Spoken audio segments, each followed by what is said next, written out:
Bismillahirrahmanirrahim. Şükürler olsun Allah'a ki geldik çatdıq Kərbəlanın 35-40 kilometrliyinə ki artıq burada Müslümin balalarını ziyaret edirik.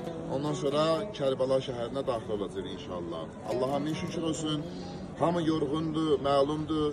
Ama bu yorğun canla ki biz İmam Hüseyin qapısında, Əhl-i Beyt qapısında səbirlə, təqva ilə, imanla bu yolu qət edirik. Allah Teala İmam Hüseyin əli ilə bütün dərdlərimizə dərman, hacətlərimizi dərəcəyə qəbula yetirsin inşallah. Niyyətə Muhammed, Ali Muhammed'e salavat zikr edək. Bu şəhərin adı Müseyib şəhəridir ki, hansı ki İmam Əli Aleyhisselamın qardaşı Əqilidir. Əqilin də oğlunun adı Müslüm idi. Müslümün öz qəbri Nəcəfin Kufə şəhərində, Kufə məscidindədir. Müslüm ibn Əqilin qəbri oradadır.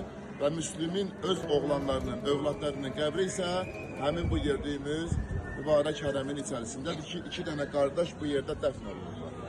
Elə ki, Müslümin şəhadətə getirdik, Allah Müslümin balalarını əsir apardı. Bir il bu iki dənə qardaş zindanda əsir qalıblar. Birinin adı Muhammed idi, birinin adı İbrahim idi.